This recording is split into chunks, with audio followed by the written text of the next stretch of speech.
А сега дојде ред да ви покажеме златници кои што можеби во раце ги држал Александар Македонски. Во оваа витрина е прикажано познатото златно депо кое е случајно откриено во август 2008 година на локалитетот Орманков гроб кај село Требник, Неготинско, од страна на археологот Кирил Ангеловски.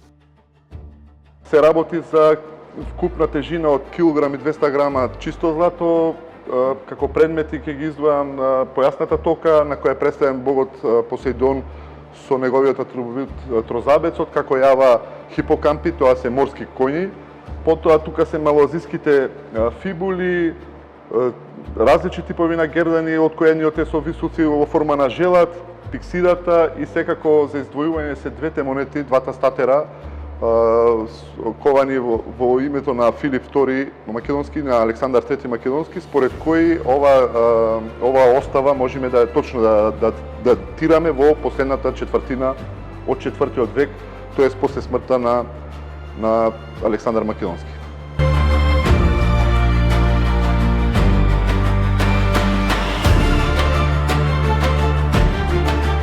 Килограм и 200 грама злато. И некогаш и денес тоа не е воопшто малку. Што мислите? Кој ги поседувал? Еден човек ли бил тоа?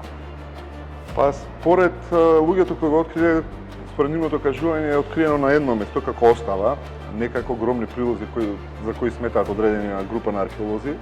И според тоа ние помислуваме базирано во историски факти, знаеме дека после ослужување на воениот рок македонскиот крал богато ги наградувал своите ветерани. Овде гледаме и женски и машки накид.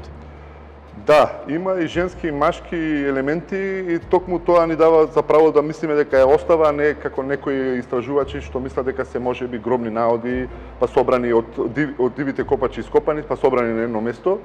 И сметаме дека се станува збор за остава и дека припаѓа на еден човек кој, како што кажав, е добил како награда за ослужен воен рок.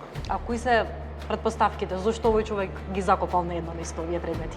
Па претпоставките, како што спомнав, дека имаме монети според која датираме целата остава во последната четвртина и почетокот на 4 век и почетокот на 3 век. Претпоставката е дека тој е најтурбулентниот период на историјата на античкото македонско кралство, кога диадосите и афигоните, тоа се генералите и нивните наследници, се борат за превласт на тронот на кралството, кој ќе го обедини повторно империјата. За жал никој не успеал, меѓутоа тоа е турбулентен период кога човекот кој ги поседувал веројатно во таков период ги закопал на едно место со надеж дека ќе се врати после поминувањето на неволјата да ги има повторно во своја сопственост, меѓутоа за негова жал, за наша среќа не успел да се врати, за наша среќа бидејќи се откриени се во нашиот музеј.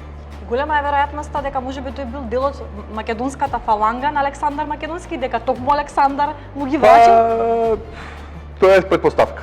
Можеме да претпоставуваме, имаме елементи за тоа и тоа е слободно можеме да претпоставуваме.